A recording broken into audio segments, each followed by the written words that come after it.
ऐसी चीज़ है जिसका आपका वेट लॉस होने में बिल्कुल मदद नहीं करेगा, इनफैक्ट वेट गेन ही होता है इनसे। अगर आपको वेट लॉस करना है तो you should focus more on.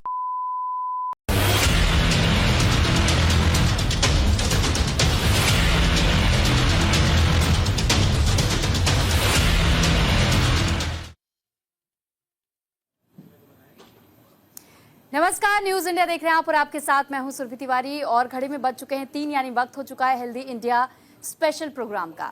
और हर सैटरडे और संडे हम आप सभी के लिए हेल्दी इंडिया का ये स्पेशल प्रोग्राम लेकर के आते हैं, जिसमें हम अलग अलग बीमारियों को लेकर के डिस्कस करते हैं और साथ ही हमारे साथ डॉक्टर्स का एक पैनल भी मौजूद रहता है और वो आप सभी के सवालों का जवाब देते हैं। दरअसल आप भी अपने मन में चल रहे किसी भी सवाल को लेकर जवाब पूछ सकते हैं, क्योंकि हम लगातार आपकी टीवी स्क्रीन के ऊपर आप एक नंबर फ्लैश होता हुआ देखेंगे और उस नंबर पर आप हमें सीधे कॉल करके हमारे साथ जुड़ सकते हैं। और 1 घंटे तक, क्योंकि ये प्रोग्राम लाइव रहेगा, तो आप अपने सवाल डॉक्टर से पूछ सकते हैं, सीधे डॉक्टर्स आपके सवालों का जवाब देंगे। तो आज का जो विषय हमने चुना है, दरअसल नवरात्रि के दिनों की शुरुआत हो चुकी है, यानी 9 दिनों तक अगर आप में से कोई भी व्यक्ति लगातार फास्टिंग करता है तो ऐसे में हमारे बॉडी में बहुत सारे चेंजेस होते हैं। लेकिन क्या इसका कोई साइड इफेक्ट भी होता है? यह सब कुछ सिर्फ और सिर्फ पॉजिटिव रहता है। किन्हें व्रत रखना चाहिए, किन्हें नहीं रखना चाहिए? अगर आप बीमार है तो क्या आपके लिए सूटेबल है या नहीं है, या आपको ये नुकसान कर सकता है? और अगर जो लोग फास्टिंग करते हैं तो उनके बॉडी में कमजोरी ना हो, वो फिट बने रहें, ऐसे में उन्हें क्या कुछ करना चाहिए? तो इसको लेकर भी हम डॉक्टर से ही जानेंगे, क्योंकि डॉक्टर्स की सलाह ऐसे में बहुत जरूरी हो जाती है जब सवाल हो आपके स्वास्थ्य को लेकर कि आप फिट कैसे रह सकते हैं। तो अनहेल्दी नहीं खाना, अनफिट नहीं रहना, हेल्दी बने रहना है, तो डॉक्टर्स की सलाह सबसे जरूरी। लेकिन उससे पहले आपको दिखाते हैं खास रिपोर्ट।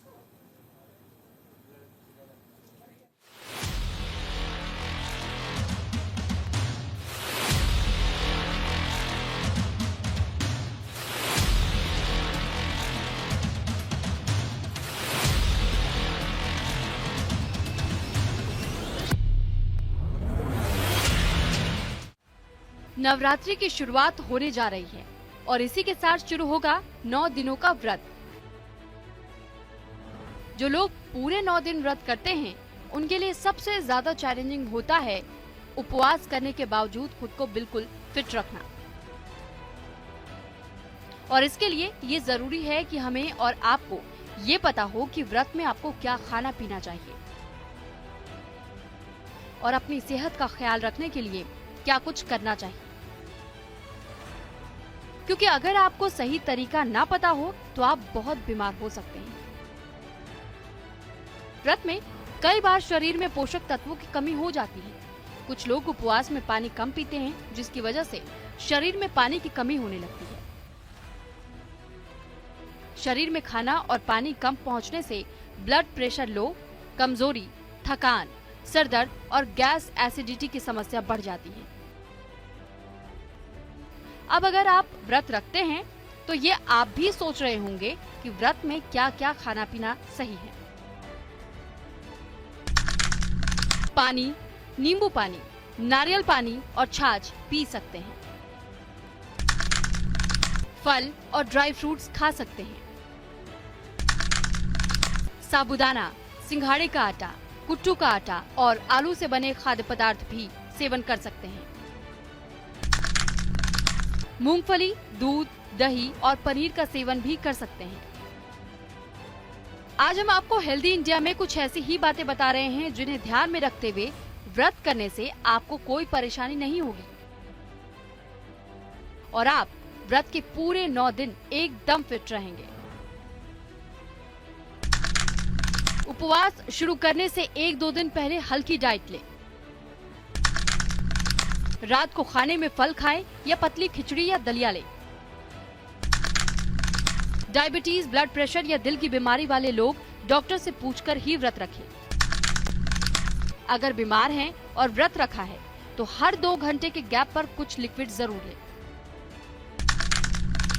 केले और आलू के चिप्स कम खाएं।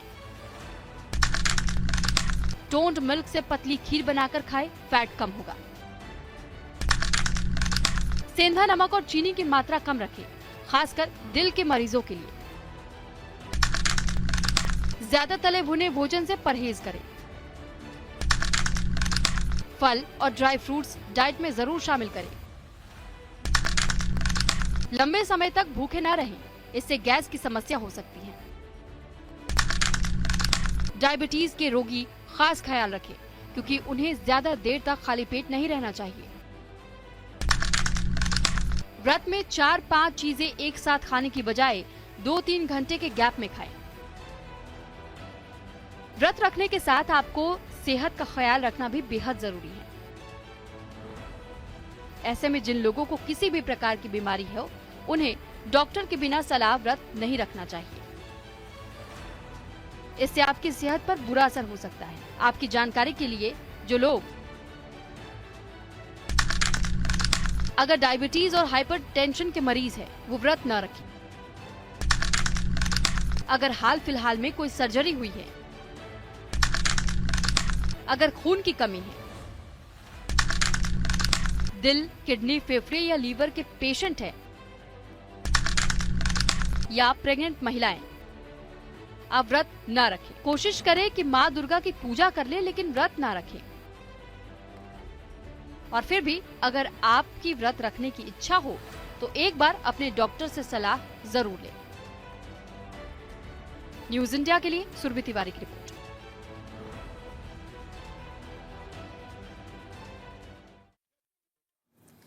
तो आपने रिपोर्ट तो देख ली। अब हम आपको सबसे पहले इंट्रोडक्शन करवा देते हैं, जो इस वक्त हमारे साथ डॉक्टर स्टूडियो में मौजूद है। तो चलिए सबसे पहले मैं आपको इंट्रोड्यूस करवा देती हूँ। गुरवंत सिंह लांबा जी इस वक्त हमारे साथ स्टूडियो में मौजूद है। आप director and head department of hepatology से हैं। और हमारे साथ इस वक्त डॉक्टर श्रीहरि अनखिंदी जी भी है, कंसल्टेंट गैस्ट्रोलॉजिस्ट। आप दोनों का बहुत स्वागत है सर। गुरवंत सिंह जी, सबसे पहला सवाल मेरा आपसे ही है सर। जिस तरह अब तक हम देखते आए हैं कि लोग फास्टिंग तो करते हैं, लेकिन फास्टिंग के उन्हें सही तरीके नहीं पता होते, जिस वजह से काफ़ी कम समय के भीतर ही ऐसा भी हमने देखा है कि लोग कई बार हॉस्पिटलाइज हो जाते हैं, उन्हें वीकनेस बहुत ज़्यादा महसूस हो जाती है, और फिर फास्टिंग ख़त्म होने के बाद से उन्हें रिकवर करने में बहुत समय लग जाता है। तो किस तरीके की फास्टिंग हेल्दी साबित होती है सर? देखिए, सबसे पहले तो मैं सारे दर्शकों को आज नवरात्रि का पहला व्रत है उसकी शुभकामनाएं देना चाहता हूँ। ये आपने सही कहा कि व्रत हमारे संस्कृति में बहुत ज़्यादा अहमियत रखते हैं, बहुत विश्वास होता है इन पे। बट कई बारी ज़्यादा जानकारी ना होने से कुछ हेल्थ वाइज हम अपना नुकसान भी कर लेते हैं, तो इसकी कुछ जानकारी होनी चाहिए। फॉर्चुनेटली नवरात्रि का व्रत ऐसा है जिसमें ऐसे मतलब खाने के लिए बहुत सी ऑप्शंस होती हैं, अनलाइक करवा चौथ या बाकी जो व्रत आते हैं जहाँ बहुत लंबे टाइम तक वो रहना पड़ता है, तो इसमें उतनी प्रॉब्लम नहीं आती। बट बाकी व्रत जहाँ बहुत लंबे टाइम तक गैप रहना पड़ता है, लोग पानी भी नहीं पीते, तो उनमें प्रॉब्लम ज़्यादा आती है। तो हमें यही है कि भाई नवरात्रि जैसे व्रत में तो ये है कि खाने पीने की बहुत सी चीज़ें आपको अलाउड हैं। आप लोग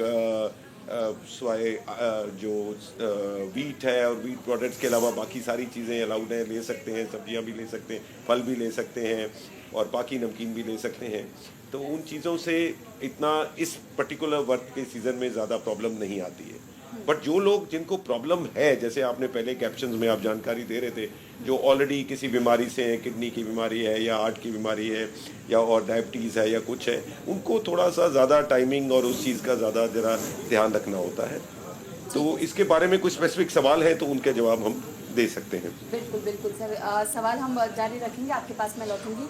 डॉक्टर श्रीहरि जी से भी मैं ये सवाल पूछना चाहूँगी सर। जैसे अभी गुरवंत सर ने भी हमें ये बताया कि किस तरह हमें अगर फास्ट रखना है तो इस बात का ख्याल रखना है कि हम कितने ज़्यादा पहले से फिट है, क्योंकि अक्सर हमने वाकई ये देखा है घरों में ये होता है, खासतौर पर बुजुर्ग व्यक्ति, उनका ये कहना होता है कि वो जिद पे अड़ जाते हैं कि हमें फास्ट तो रखना ही रखना है किसी भी कीमत पे।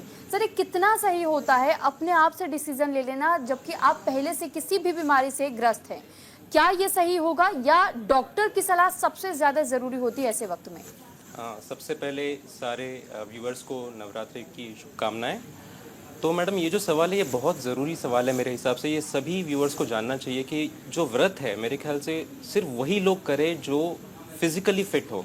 जो बहुत बुजुर्ग है, जिनको ऑलरेडी एग्जिस्टिंग बीमारियां है, जैसे लिवर की बीमारी, किडनी की बीमारी, हार्ट की सीरियस बीमारी या डायबिटीज़, स्पेशली अगर आप इंसुलिन ले रहे हैं, अगर आप प्रेग्नेंट है, तो ऐसे लोगों ने मेरे हिसाब से बिल्कुल व्रत नहीं करना चाहिए। और अगर करते भी है तो ये ज़रूर ध्यान रखें कि आप ऐसी कोई ये करे कि आप बीच बीच में लिक्विड्स ले रहे हैं या कोई चीज़ खा रहे हैं बीच बीच में, आपको बहुत स्ट्रिक्टली ये करना नहीं चाहिए। मुझे ऐसा नहीं लगता कहीं पे भी ऐसा लिखा हुआ है कि आपकी हेल्थ को कॉम्प्रोमाइज करके आप कोई भी चीज़ ऐसा करे कि आप व्रत करें कि जब आपकी हेल्थ कॉम्प्रोमाइज हो रही हो।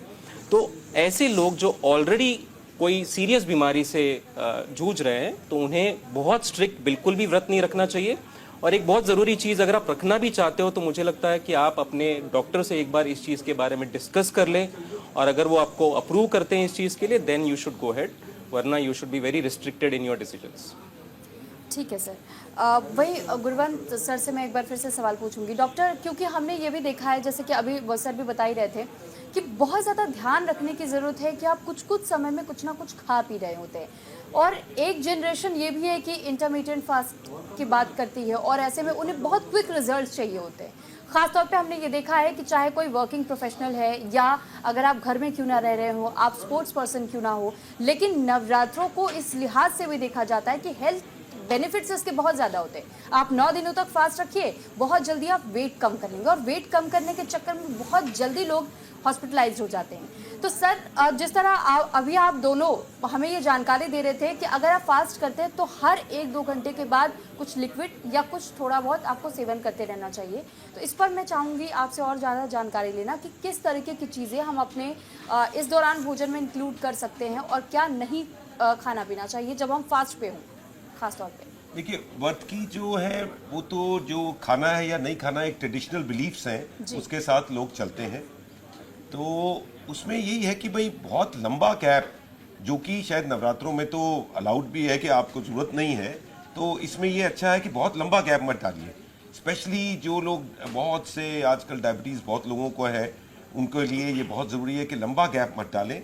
कुछ ना कुछ बीच में आपने फल ले लिया, या कुछ नवरात्रे में तो कुछ और भी मीठे भी अलाउड होते हैं, वो सब आप ले लिए, तो आपको लंबा गैप नहीं करना पड़ेगा। दूसरा ये है कि कई बार ये उल्टा भी होता है कि है तो ये व्रत और उसमें हो जाती है ओवर ईटिंग। अब हम सब लोग जो है, नवरात्रे का खाना सबको बहुत पसंद है, मैं भी जाता हूँ बाहर रेस्टोरेंट में स्पेशल नवरात्रे की थाली खाने जाता हूँ, तो जब जाते हैं तो उसमें 10 चीज़ें पड़ी होती हैं।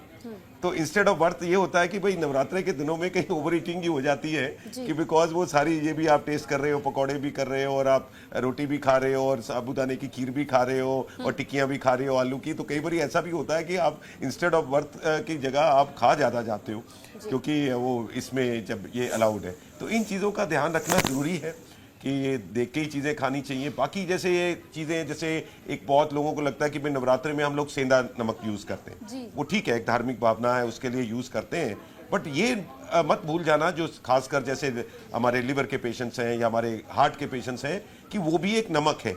ऐसा नहीं है कि उसमें कि भाई चलो नॉर्मल नमक से थोड़ा कम सोडियम है, बट उसमें भी है।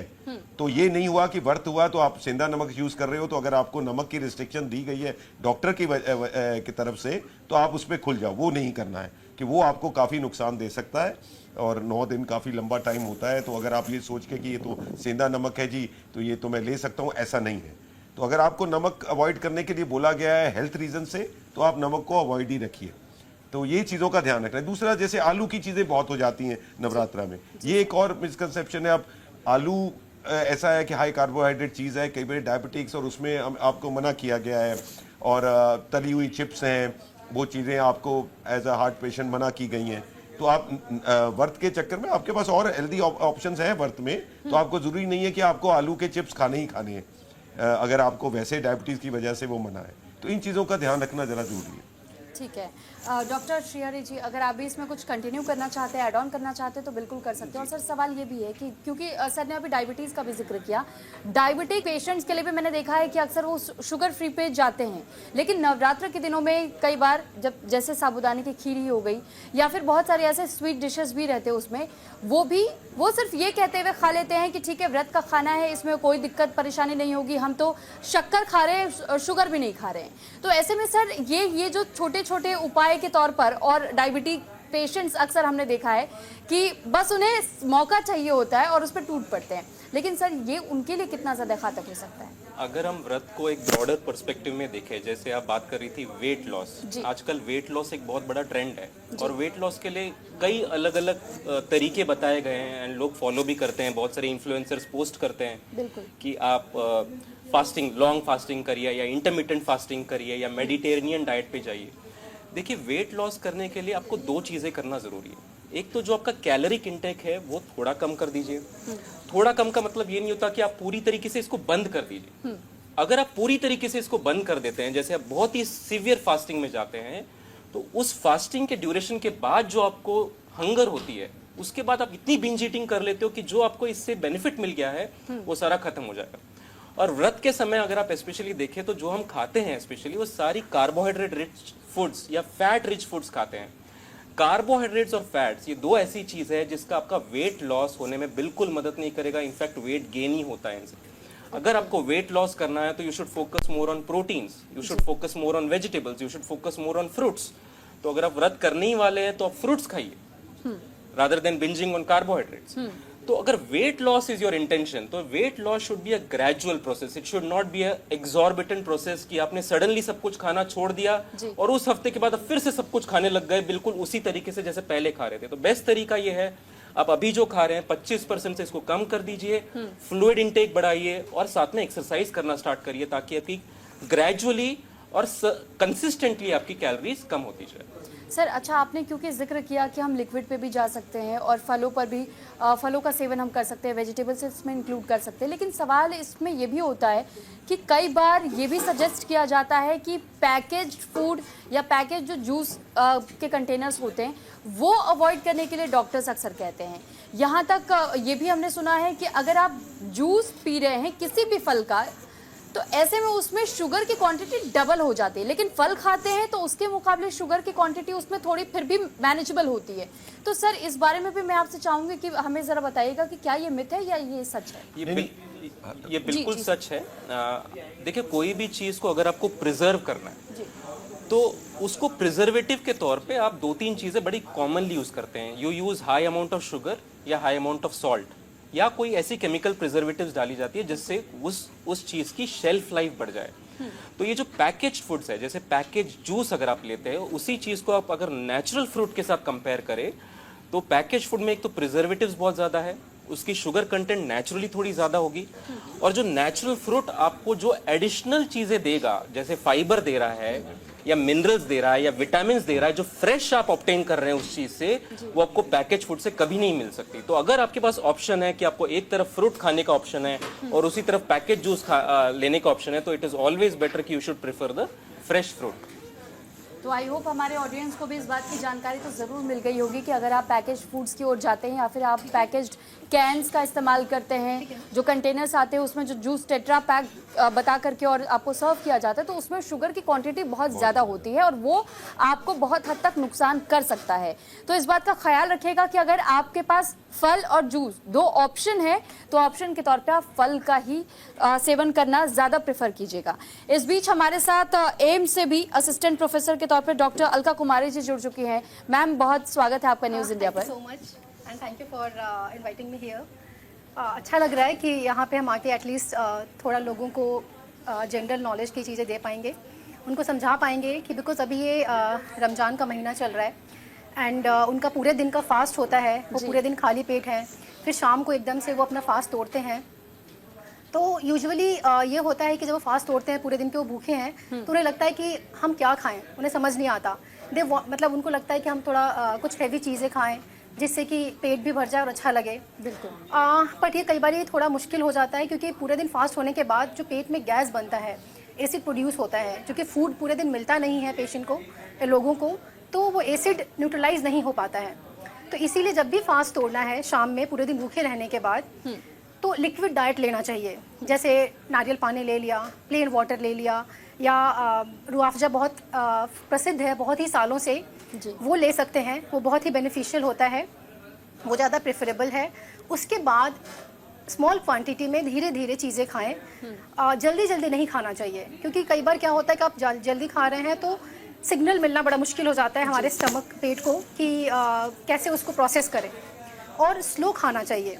धीरे अच्छा धीरे मैम, खाना इसमें चाहिए। मैं एक चीज़ ऐड ऑन करना चाहूँगी क्योंकि आपने ये जिक्र किया कि बहुत जल्दी जल्दी लोग खाना शुरू कर देते हैं। Yes. रमज़ान के मौके पर भी हमने ये अक्सर देखा है कि जब इफ्तार का समय होता है तो इफ्तार के समय पे पूरी टेबल आपकी सजी हुई होती है। Yes, yes. और लोग उस टाइम पे बहुत ज़्यादा ओवर ईटिंग कर लेते हैं या फिर वो बस ये कोशिश करते हैं कि ठीक है हम जल्दी अपना सब कुछ खाना वाना ख़त्म करके उसके बाद सब रेस्ट करें। लेकिन जब पूरे दिन भर में आपने पानी का इंटेक नहीं लिया, आपने कुछ भी नहीं खाया है और उस वक्त जब कोई व्यक्ति खाना खाने के लिए बैठता है तो पानी पीने के बाद भी उनका ये कहना होता है कि I think I am full, और वो बहुत ज़्यादा नहीं खा पाते और जो लोग खाते हैं तो उनकी तबीयत बिगड़ती है। तो ये क्यों होता है मैम ऐसा? नहीं हो इसलिए बिकॉज आप बहुत लंबा ड्यूरेशन का फास्ट रख रहे जी। हैं। आप ऑलमोस्ट 12 घंटे का फास्ट रख रहे हैं जिसमें आप पानी भी नहीं ले रहे हैं, आप कुछ खाना तो ऑब्वियसली नहीं खा सकते हैं। फिर जब आप एकदम से खाना शुरू करते हैं क्योंकि बॉडी कई बार न्यूट्रलाइज हो जाती है कि हमें कुछ नहीं मिल रहा है, तो हम एकदम उस कंडीशन में पहुंच गए हैं कि उनको आराम से रहना है, वो अपनी चीज़ें प्रोसेस नहीं कर पाते हैं। तो इसीलिए जब वो थोड़ा भी पानी पीते हैं तो शरीर को लगता है कि जो रिक्वायर्ड चीज़ें वो मुझे मिल गई है। तो ये एक बड़ा रीज़न होता है। तो इसीलिए हमेशा कोशिश करना चाहिए, क्योंकि फास्ट जब हम रखते हैं उसके पहले का प्रिपरेशन नहीं करते हैं। बॉडी को बहुत ही हाइड्रेट करना होता है, लिक्विड लेना होता है, फ्राइड चीज़ें नहीं खानी होती है। अगर हमने फास्ट के एक दिन पहले रात को अगर ये सारी चीज़ें खाई हैं तो अगले दिन ये सारे इश्यूज हो सकते हैं। तो इन सब चीज़ों का थोड़ा ध्यान रखना पड़ेगा जब आप फास्ट तोड़ते हैं शाम को। ठीक है। मेन ये है सुरभि जी कि बॉडी इस तरह से नहीं है कि आपको जो खाना है दिन में 3 बारी खाना है तो 3 बारी खाना है। जी। तो आप एक बारी खा रहे हो तो 2 बारी का एक्स्ट्रा खा लो, तो उतना फिर बॉडी जो है वो नहीं बर्दाश्त करेगी। तो that will become over eating, there will be symptoms, vomit भी हो सकता है, पेट भी भरा भरा लग सकता है। तो कई लोग इस तरह से चलते हैं, भाई मैंने 2 टाइम का अब नहीं खाना तो मैं 3 टाइम का एक बारी में खा लूं, बट वो that's not the way the body works, you know. तो ये ध्यान रखना है। और दूसरा जो मैडम ने एक बहुत अच्छा बात की कि प्री फास्टिंग जो प्रिपरेशन है दैट्स वेरी इंपॉर्टेंट। एक रात पहले आपने बहुत ही ऐसा खाना बहुत ज्यादा फ्राई या हैवी खा लिया और इस तरह का डिहाइड्रेटिंग फूड खा लिया या अल्कोहल बहुत ले ली, तो अगले दिन फिर वो आपको परेशान करेगी। और आपने उस दिन व्रत रखा है और आप सारा दिन पानी नहीं पी रहे तो आप डिहाइड्रेट हो जाओगे। तो ये चीजें तो मतलब ध्यान सर रखनी 1-2 चाहिए। दिन पहले ही हमें बहुत हल्की डाइट लेनी शुरू कर यस, देनी डाइट चाहिए। पहले से ही रेगुलेट हमें रखनी चाहिए। बॉडी का एक बायोलॉजिकल क्लॉक होता है, अगर हम देखें उसको बहुत साइंटिफिकली, तो देयर इज अ रीजन कि क्यों कहते हैं कि सुबह उठ के आप ब्रेकफास्ट करें, आपका रात का डिनर जल्दी खा लें। क्यों पूरी दुनिया रात को 2 बजे खाना क्यों नहीं खाते हैं? हमारे बॉडी में एक बायोलॉजिकल क्लॉक नाम का एक कॉन्सेप्ट होता है। तो बेसिकली ऐसा क्यों है कि ये कहते हैं कि आपको रात का खाना 8 बजे से पहले पहले खा लेना चाहिए। ऐसा क्यों नहीं कि हम रात को 2 बजे खा रहा है, कोई 2 बजे खा रहा है, कोई 3 बजे। Why we should not do that. देखिए हमारी बॉडी का जो बायोलॉजिकल प्रोसेस है ये कुछ टाइम पे कोई फंक्शन करने के लिए उतना एफिशिएंट हो जाता है। जैसे आप सुबह उठते हो तो आपकी बॉडी का डाइजेस्टिव प्रोसेस रेडी है कि आप ब्रेकफास्ट एक्सेप्ट कर ले। रात के 8 बजे आपका वो मशीनरी तैयार होने लगता है कि आप डिनर एक्सेप्ट कर ले। अगर आप पूरे दिन फास्टिंग पे जाते हो तो आपकी बॉडी की मशीनरी तैयार हो गई, बॉडी में एसिड रिलीज होने लग गया कि अभी खाना आने वाला है, पर आपने खाना नहीं खाया, तो वो एसिड करेगा क्या? तो उसकी वजह से फिर एसिडिटी होने लगती है, जलन होने लगती है, गैस बनने लगती है। ये रीजन है एसिडिटी का। तो अगर आप ड्रास्टिकली कोई चीज चेंज करने वाले हैं तो आपकी बॉडी को उसको तैयार करना जरूरी है। तो अगर आप मान लीजिए बहुत ही हैवी फास्टिंग पे जाने वाले, बहुत ही स्ट्रिक्ट फास्टिंग पे जाने वाले, तो उसके पहले 2-3 दिन आप इस चीज को, अपनी बॉडी को ग्रेजुअली उस प्रोसेस की तरफ ले जाइए। अगर आप ये नहीं करते और ड्रामेटिकली चीजों को चेंज कर देते हो, तब जाके फिर ये प्रॉब्लम ज्यादा खड़ी होती है कि आप पिछले दिन तक सब कुछ खा रहे थे, टाइम पे खा रहे थे, आज आपने कुछ भी नहीं खाया, सुबह से शाम तक आप खाली बैठे हुए हो, तो नेचुरली आपको एसिडिटी होगी। तो जैसे एक एथलीट है, अगर वो कोई बड़े इवेंट में पार्टिसिपेट करने वाला है तो फिर वो अपने आप को प्राइम करेगा, अपने आप को पहले रनअप्स करेगा, उसके बाद वो मेन इवेंट पे जाएगा। सिमिलरली अगर आप कोई लंबे समय तक फास्टिंग पे जाने वाले हो तो मेरे हिसाब से ग्रेजुअली आपकी बॉडी को उसको ट्रेन करना होगा, वीन करना होगा। आप धीरे धीरे अपना डाइट कम करिए, फ्लूइड्स बढ़ाइए, and then you can go ahead with fasting. ठीक है सर। हमारे साथ गुरवंत सिंह जी भी है। और डॉक्टर गुरवंत जी, मैं आपसे अब ये समझना चाहूँगी, क्योंकि हमने अक्सर ये देखा है कि आजकल एक नया ट्रेंड बच्चों में भी शुरू हो रहा है। वो अपने माता पिता को या बड़े भाई बहनों को अगर वो देखते हैं कि वो फास्ट कर रहे हैं तो वो भी बहुत कम एज से वो भी जिद पकड़ लेते हैं कि हमें भी फास्टिंग करनी है। सर, बच्चों के लिए क्या फास्टिंग बहुत हद तक सही है या नहीं है, इस बारे में भी जानना चाहूँगी। बच्चे देखो, यस आपने सही कहा है कि आजकल हर चीज़ ट्रेंड के साथ होती है। क्या सोशल मीडिया पे चल रहा है, क्या वो देख रहे हैं तो उनको भी ऐसा आ जाता है। बट आई थिंक बच्चों को जो का जो के लिए जो ये कॉन्सेप्ट है इतना सही नहीं है। बच्चे अभी यंग हैं, वो एक्सरसाइज कर सकते हैं, वो जो खाया पिया है उसको वो डाइजेस्ट कर सकते हैं अपने एक्सरसाइज से, गेम से। सो आई थिंक उनको उस पर ज़्यादा ध्यान देना चाहिए रादर देन फास्टिंग करने से। और उनकी बॉडी को, उनकी रिक्वायरमेंट्स जो हैं कुछ अलग हैं। एक 50 साल के बंदे के लिए बॉडी रिक्वायरमेंट्स अलग हैं, एक बच्चे के लिए, क्योंकि वो ग्रोथ पीरियड है, उसको कैल्शियम भी चाहिए, उसको प्रोटीन भी चाहिए, अभी उसकी मसल्स बन रही हैं, उसकी बोन्स ग्रो कर रही हैं। तो उनमें अगर वो अडल्ट्स को देख के उनकी तरह की फास्टिंग शुरू कर देंगे तो ये उनके लिए इतना अच्छा नहीं है, क्योंकि वैसे भी उन बेचारों को इतनी नॉलेज नहीं है। तो I think they should not do this. और ये पेरेंट्स को यानी गाइड पेरेंट्स करना को चाहिए। जी। और अगर पेरेंट्स को भी नहीं पता तो बेटर ये है कि मेडिकल गाइडेंस में एक डाइटिशियन से या एक डॉक्टर से इस चीज की सलाह लेके करें कि भाई इसका अगर वेट कम करना है, बच्चे का वो ओवरवेट है तो उसको कैसे करना है। क्योंकि बहुत सारी ऐसी चीजें हैं जो बच्चों को उस एज पे जरूरत भी है, तो कहीं हम उनको ना बंद कर दे जो उसकी ग्रोथ को हैम्पर करे। सर, क्या हम ऐसा कुछ मान सकते हैं कि कोई एक सही एज ग्रुप होती है जब आप अगर कोई फास्टिंग पे जाना चाहता है तो तब से शुरू कर सकता है? क्योंकि जैसे अभी आपने बताया अभी कि बहुत सारी चीज़ें होती है, बहुत सारे क्योस एक व्यक्ति की लाइफ में चल रहे होते हैं। अडल्टहुड में अलग होता है, लेकिन जो टीनेज लाइफ होती है उनकी अलग होती है। वो स्पोर्ट्स भी कर रहे होते हैं, वो स्कूल भी जा रहे हैं, वो ट्यूशन भी जा रहे हैं, वो अपने भी निजी जीवन में व्यस्त है, वो इधर से उधर उछल कूद कर रहे हैं। तो बहुत ज़्यादा उनका वो जो डाइजेस्टिव सिस्टम होता है वो फंक्शन कर रहा होता है, खाना बहुत जल्दी डाइजेस्ट हो भी जाता है। जबकि अडल्ट के मुकाबले हमने देखा है जो लोग खासतौर पर जो गृहिणियाँ घरों पर रहती है उन्हें कहा जाता है कि आप कम डाइट ले। वहीं जो ऑन एन एवरेज हम जिन लोगों को देखते हैं, चाहे कोई जिम जा रहा हो एडल्ट में, या चाहे कोई बहुत ज़्यादा वॉक कर रहा हो, स्पोर्ट्स में है, या उनका काम ऐसा है, तो वो भी हर घंटे या 2 घंटे के गैप पे कुछ ना कुछ अपना खाना पीना सेवन करते रहते हैं। तो सर, उस एज ग्रुप को मैं समझना चाहूंगी आपसे। देखिए, मेडिकली कोई ऐसा पर्टिकुलर एज ग्रुप तो नहीं है कि भाई इस एज से आप फास्ट कर सकते हैं और इस एज से आप फास्ट नहीं कर सकते। ऐसा कुछ मेडिकली डिफाइंड तो नहीं है, बट जनरली यही होता है कि हर चीज जो है वो एक अडल्ट एज से ही शुरू होती है कहानी। बट प्रॉब्लम ये होगी कि आजकल एडोलेसेंट एज में भी ना ओबेसिटी बहुत ज्यादा है। बच्चे जंक फूड बहुत खा रहे हैं, बैठे बैठे चिप्स और ये सब खाते रहते हैं, तो ओवरवेट बहुत हो जाते हैं। तब ये आता जी वेट लूज करो और ये करो। तो अगेन मैं ये कहूंगा कि ऐसे एज तो नहीं डिफाइन कर सकते हम, बट जो भी करना है एक मतलब मेडिकल मेडिकल उसकी सलाह के साथ ही करिए। किसी दूसरे को कॉपी करके या किसी दूसरे बच्चे की कॉपी में आप अपना ये काम नहीं कर सकते। यानी सर, हम ये कह सकते हैं कि जैसे सोशल मीडिया पर खास तौर पे जो ट्रेंड्स चल रहे हैं उन ट्रेंड्स को ना फॉलो करें। बिल्कुल बिल्कुल। आपकी बॉडी अपनी है, you consult your own doctor and your own dietitian और उसकी सलाह पे चलिए कि आपको क्या चीज की जरूरत है और क्या चीज नहीं। और दूसरा जो आजकल एक बहुत ही मतलब टीनेज में जो है ये जिम जाना, आप जाइए जरूर, exercise there is no problem, it's very good.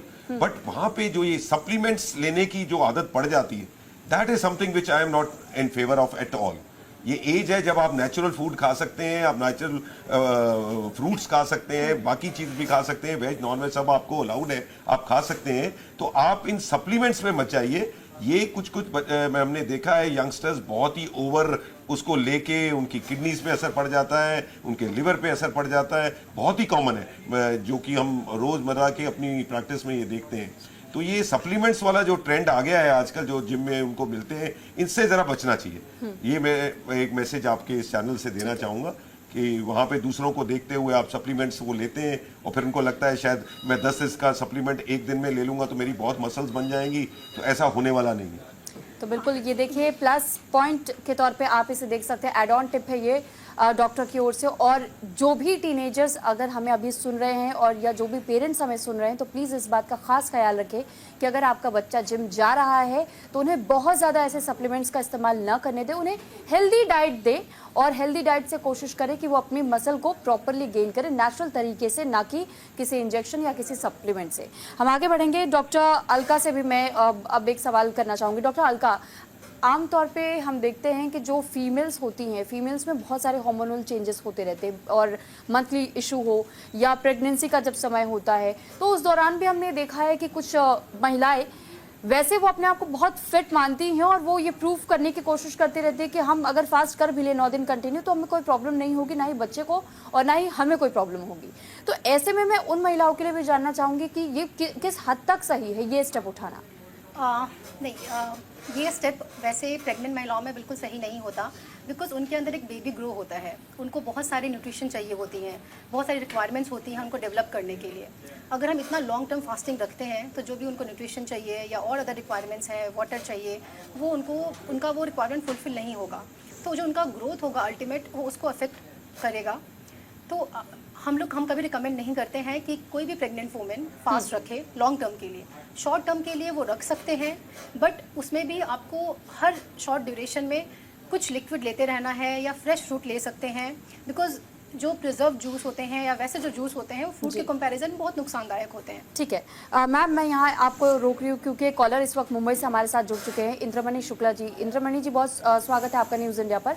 आप अपना सवाल पूछ सकते हो और डॉक्टर अलका जी आपको सुन रही है, वो आपके सवालों का जवाब देंगे। हेलो जी। हाँ, मैं मुंबई से बोल रहा हूँ जी। एक्चुअली हमारी मिसेज है, वो बहुत उपवास करती हैं। एक्चुअली उनको मैं डॉक्टर दिखाया था। जी जी, आपकी आवाज आ रही है जी। मैं डॉक्टर को दिखाया था और उनको क्या है, उनका गर्भाशय का प्रॉब्लम था, वो निकाल दिया गया, लेकिन उनको क्या है, अभी यूरिन लीकेज होता है बार बार जी। तो अभी उनका दवा कर करके मैं थक गया। डॉक्टर ने भी बोला कि आप उपवास कम करो, लेकिन वो उपवास कम करने के नाम में वो ज्यादा बढ़ाते जा रही हैं जी। तो अभी हम क्या करें? उनका क्या है, वो कुछ उनको बताइए कि कुछ खाना भी कुछ नहीं खाती हैं, बस सिर्फ उनको उपवास रहता है। ठीक है, आप कॉल पे बने रहिएगा डॉक्टर अलका। हाँ, थैंक यू। मैं आपकी पत्नी को ये संदेश पहुंचाना चाहती हूँ कि आप उनसे समझाइए, आप उनको बोलिए कि ऐसे फास्ट रखना उनके लिए, उनके स्वास्थ्य के लिए ठीक नहीं है, क्योंकि फास्ट रखने से शरीर में जो चीज़ें रिक्वायर्ड होती हैं या जो भी हार्मोन है उसको बैलेंस करने के लिए या चीज़ों को मेंटेन करने के लिए वो सब चीज़ें मिल नहीं पाता है। बॉडी का जो फंक्शन है नॉर्मल, जो काम करता है नॉर्मल तरीके से, वो काम करना बंद कर देता है। कभी कभी फास्ट रखना शरीर के लिए बहुत ही बेनिफिट देता है, लेकिन लॉन्ग टर्म फास्ट और हमेशा फास्ट रखना वो हमेशा नुकसानदायक होता है। तो आप उनको समझाइए कि वो पूजा करें, बिल्कुल सुबह उठ के सुबह पूजा कर लें, बहुत लंबा फास्टिंग ना रखें और कुछ खाते रहें। अगर उनको फास्ट रखना भी है तो हेल्दी, लाइक जैसे फ्रूट्स खा लें, पानी पीते रहें, नारियल पानी पिएं, नींबू पानी पिएं, कुछ ऐसी चीज़ें वो हमेशा ड्यूरेशन में लेते रहें। खाली पेट ना रहें, वो नुकसान करेगा। बिल्कुल, तो देखिए डॉक्टर सिर्फ यही सजेस्ट कर रहे हैं कि अगर आप किसी भी बीमारी से ग्रसित हो तो कृपया करके बिना डॉक्टर की सलाह व्रत बिल्कुल भी ना रखें। अच्छा डॉक्टर अलका, क्योंकि हमने ये आमतौर पर देखा भी है कि जिस तरह अभी इंद्रमणि जी ने भी अपनी मिसेस के बारे में जानकारी दी, खासतौर पर महिलाओं की मेंटालिटी होती है कि घर में चाहे उन्हें कोई कितना भी समझा ले, उनके अंदर एक अलग ही आस्था दिखाई देती है। वो कहती हैं कि नहीं, हम तो फास्ट कर लेंगे, ऊपर वाला हमें सुन लेगा। लेकिन ऊपर वाले के लिए भी ये हमेशा से कहा जाता है कि वो सिर्फ उन लोगों की मदद करते हैं जो खुद की मदद करते हैं। Yes. तो मैं ये समझना चाहूंगी कि ये मिथ जरा दूर कीजिएगा प्लीज साइंस के नजरिए से भी, कि फास्टिंग अपनी जगह है लेकिन सेहत सबसे पहले है। सेहत हमेशा सबसे पहले है, क्योंकि अगर आप रहेंगे, स्वस्थ रहेंगे, तभी आप अपने परिवार का ध्यान रख सकते हैं। बिकॉज ये बहुत मतलब स्टार्टिंग से है इंडियन कल्चर में कि फीमेल को ऐसा बना दिया गया है कि फीमेल को ही घर का ध्यान रखना है, बच्चों का ध्यान रखना है या घर वालों की सेवा करनी है। ये जिस तरह से उनके दिमाग के अंदर आ चुका है, उसको निकालना बहुत मुश्किल है। अब जैसे जैसे अवेयरनेस बढ़ रही है, एजुकेशन बढ़ रहा है, लोग महिलाएं भी वहाँ तक पहुँच रही हैं जहाँ तक पहले वो नहीं पहुँचा करती थी।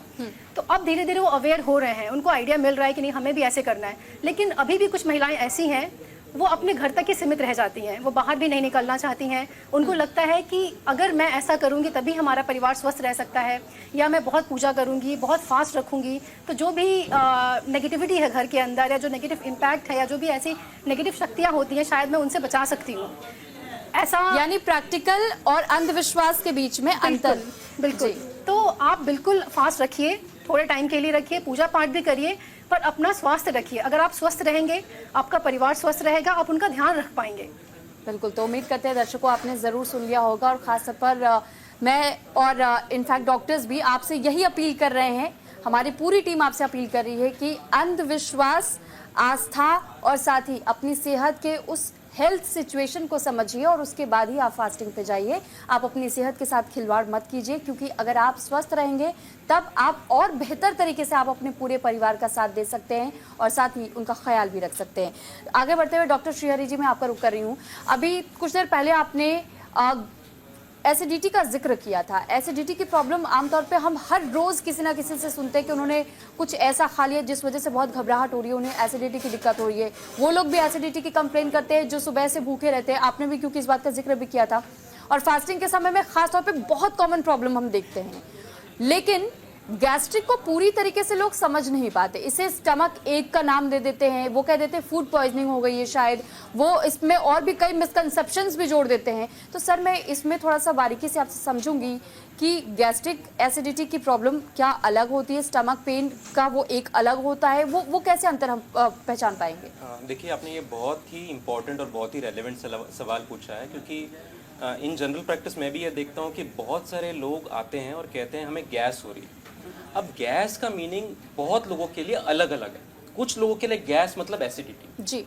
एसिडिटी की अगर हम बात करें तो एसिडिटी होता क्या है? एसिडिटी का मतलब है जब आपका पेट में एक्सेसिव एसिड बन के वो एसिड ऊपर की तरफ आ रहा है, माने फूड पाइप की तरफ, तो उसको एसिडिटी कहते हैं इन नॉर्मल टर्म्स। और उसको अगर हम साइंटिफिक टर्म्स में बात करें तो उसको कहते हैं GERD, गैस्ट्रोइसोफेजियल रिफ्लक्स डिजीज। तो एसिडिटी के दो सबसे इंपॉर्टेंट सिम्टम्स होते हैं, वो होता है जलन, और जलन होता है चेस्ट में, that is called heart burn, या रीगर्जिटेशन माने खाना ऊपर आना।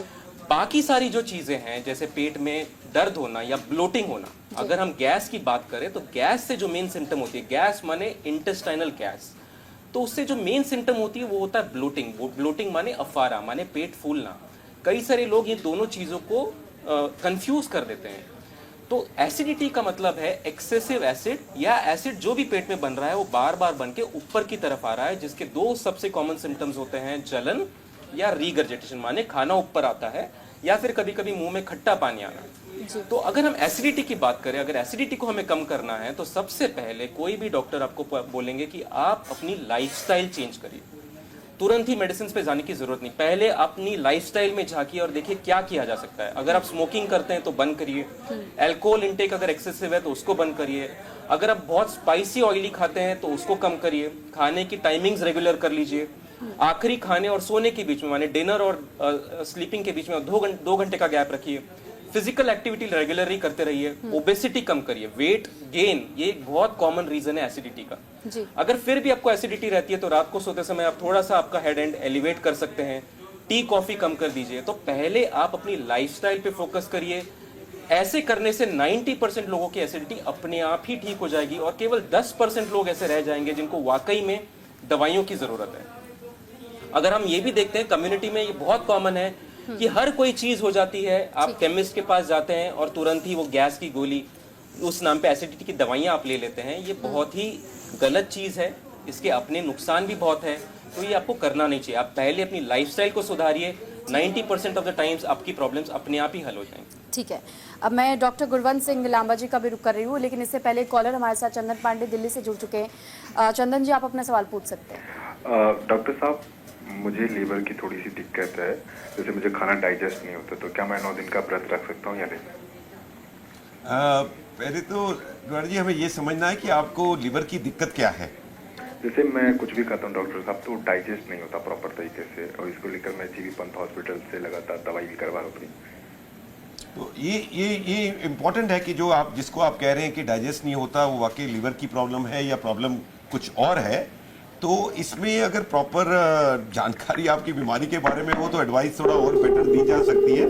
वैसे ये है, ऐसा नहीं है कि लीवर का पेशेंट कोई जैसे नवरात्रे का व्रत है वो नहीं रख सकता, बट क्या एग्जैक्ट बीमारी है और उसमें क्या रिस्ट्रिक्शंस हैं और क्या है, इसको जानना ज़्यादा जरूरी है।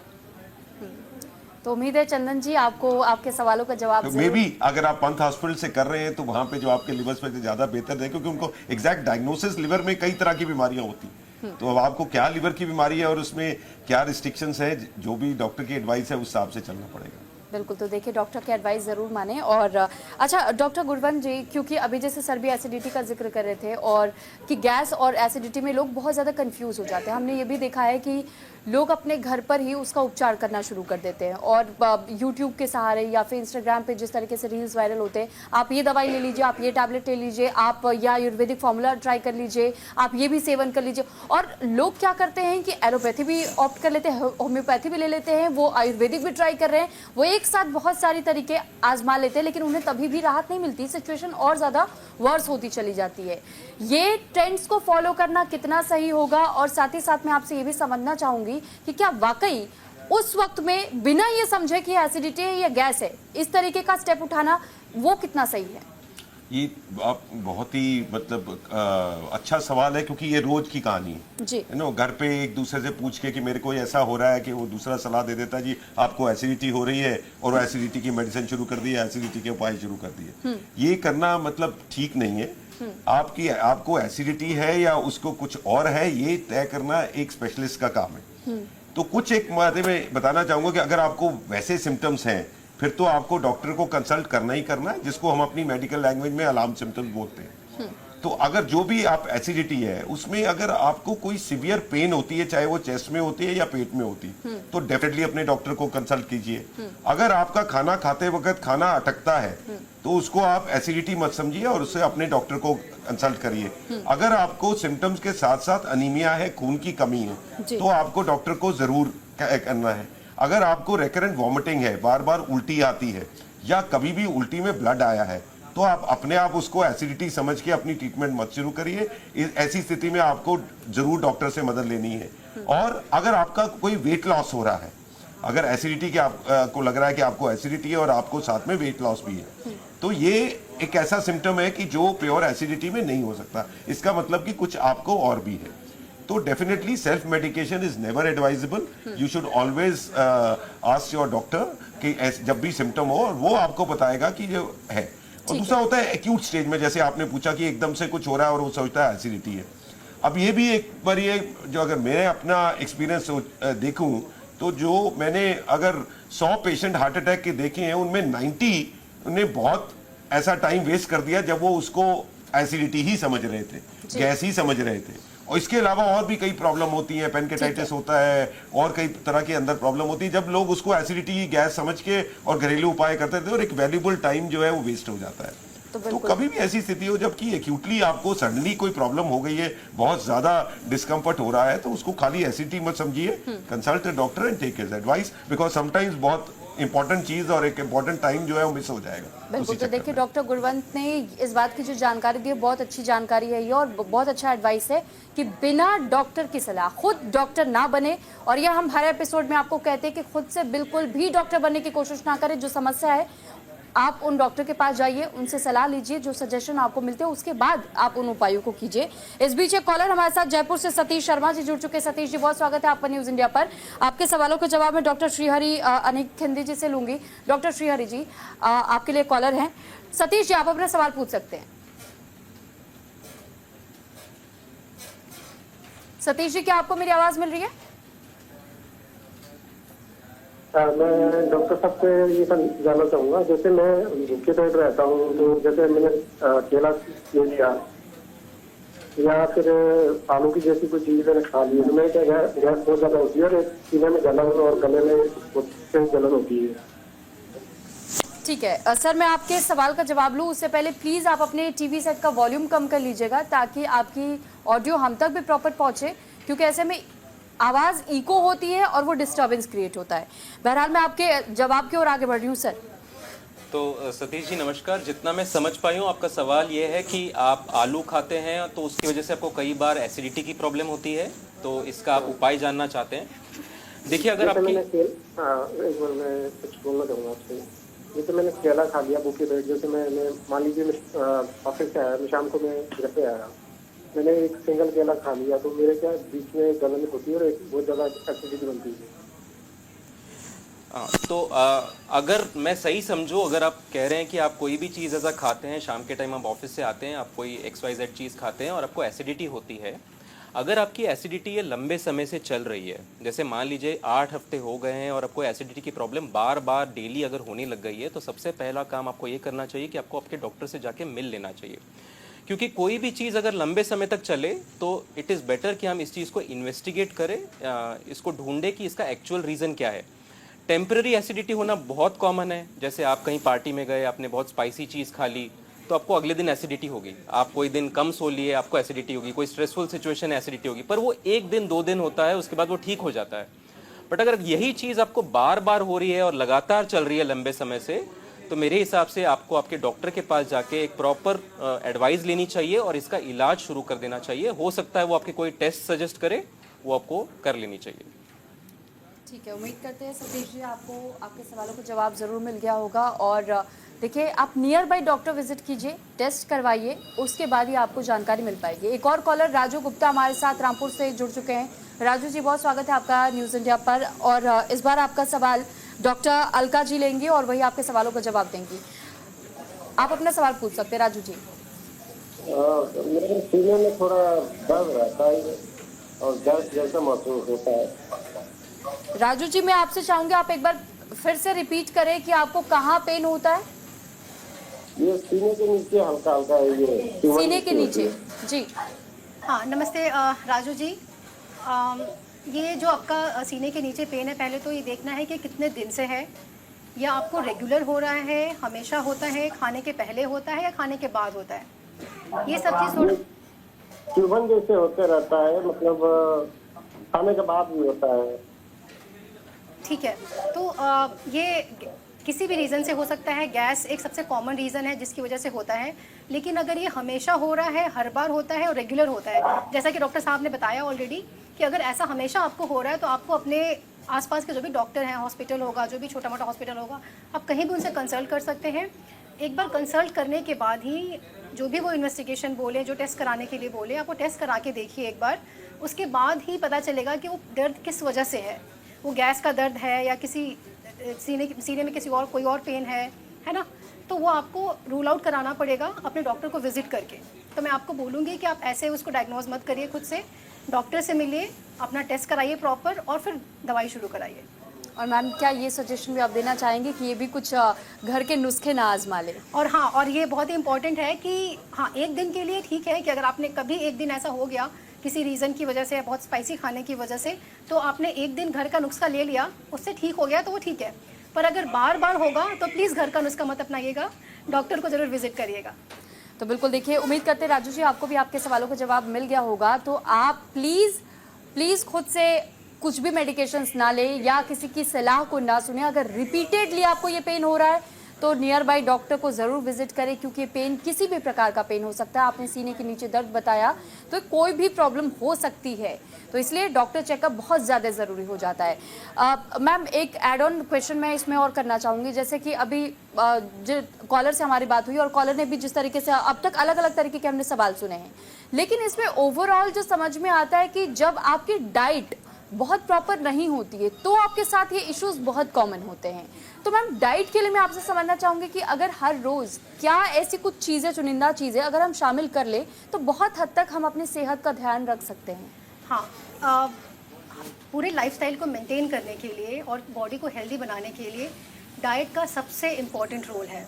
अगर आप अच्छा हेल्दी बैलेंस डाइट ले रहे हैं तो बहुत सारी चीज़ों से आप बच सकते हैं। बहुत सारी छोटी मोटी बीमारियां होती हैं, फॉर एग्जांपल जैसे अभी बहुत ही कॉमन है गैस्ट्राइटिस या एसिडिटी, ऐसी चीज़ों से जो बहुत ही नॉर्मल है, डे टू डे बेसिस पे होती है, आप उससे बच सकते हैं बेशक।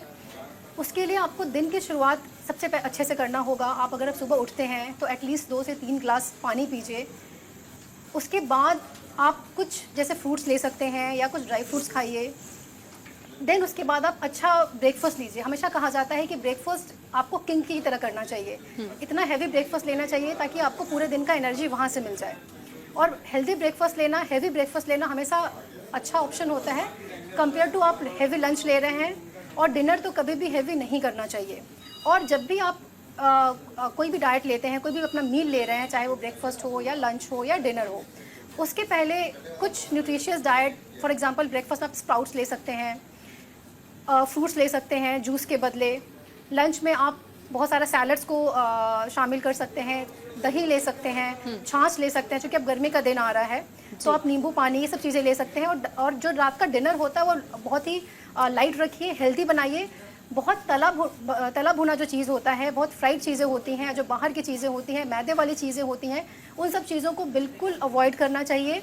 कभी कभी ओकेजनली अगर आप ले रहे हैं, कहीं हम बाहर गए, फंक्शन में गए, तो फिर ठीक है, लेकिन आप कोशिश करिए कि आप घर में ये सब चीज़ें बिल्कुल नहीं लीजिए, क्योंकि जितना आप हेल्दी हैबिट ठीक है, मैम। डेवलप करेंगे उतना आपका हेल्थ भी हेल्दी रहेगा। So diet is very important to maintain your healthy life. बिल्कुल। तो मैम आप देखिए हमारे पास भी इसमें एक बात मैं कहूँ कि आजकल का लाइफस्टाइल कुछ ऐसा हो गया कि चीज़ें काफ़ी रिवर्स हो गई हैं। एक मैं मुझे इसलिए याद आ गया कि मैं ऐसे ही एक न्यूज़ चैनल में एक बारी बात हो रही थी, तो एंकर में बाद में पूछा, हमने कहा कि भाई ब्रेकफास्ट हैवी होना चाहिए, आप डिनर लाइट खाया करो। तो उन्होंने बताया कि हमारा तो 24 आवर्स ही काम है, तो I get up at 6 o'clock, तो मेरा ब्रेकफास्ट जो होता है शाम को 7 बजे होता है। अब मैं उसको डिनर मानूं या उसको ब्रेकफास्ट मानूं, क्योंकि मेरी तो नाइट ड्यूटी होती है। शायद आपके चैनल भी 24/7 है और ये होता होगा।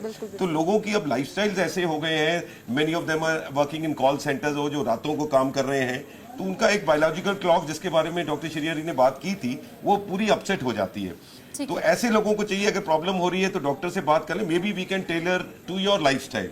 कि मैं तो आपको कह रहा हूँ कि ब्रेकफास्ट हैवी करिए, और आपका ब्रेकफास्ट अगर रात के 8 बजे होता डॉक्टर है, न्यूट्रिशनिस्ट से यहाँ भी सलाह लेने की सबसे ज्यादा जरूरत है। बिल्कुल बिल्कुल जरूरत है। लोग बहुत इस बात बारे में सफर करते हैं, बिकॉज अब उनका तो दिन ही रात को शुरू हो रहा है, 24 आवर्स न्यूज चैनल में है, तो बेचारे अब उनके लिए जो बाकियों के लिए डिनर है, उनके लिए ब्रेकफास्ट है। समय का अभाव है, हमें शो को यहीं समाप्त करना पड़ रहा है। और गुरवंत सिंह लांबा जी, डॉक्टर अलका कुमारी जी, डॉक्टर श्रीहरि अनिक खिंदे जी हमारे साथ जुड़े, तो तीनों डॉक्टर्स हमारे साथ जुड़े, आपके भी सवालों का जवाब दिया। आप सभी का बहुत धन्यवाद हमारे साथ जुड़ने के लिए, हमारे दर्शकों के सवालों का जवाब देने के लिए, मेरे सवालों का जवाब देने के लिए। लेकिन देखिए, एक कहावत बहुत पहले से कही जाती है कि दिन का खाना राजा की तरह हो, और दोपहर का खाना आम व्यक्ति की तरह हो, और रात का जो खाना होता है वो एक गरीब व्यक्ति की तरह हो। यानी हैवी ब्रेकफास्ट के लिए, और ऑन एन एवरेज डाइट आप ले सकते हैं लंच के लिए, और बिल्कुल हल्का से हल्का खाना, क्योंकि आपको सोना भी होता है और कोई समस्या ना होने पाए। तो इस बात का जरूर ख्याल रखें, इस फॉर्मूले को लागू कर लीजिए, बहुत हद तक आप अपनी सेहत को सुधार सकते हैं। इसी के साथ आज के लिए हेल्दी इंडिया में बस इतना ही। नमस्कार।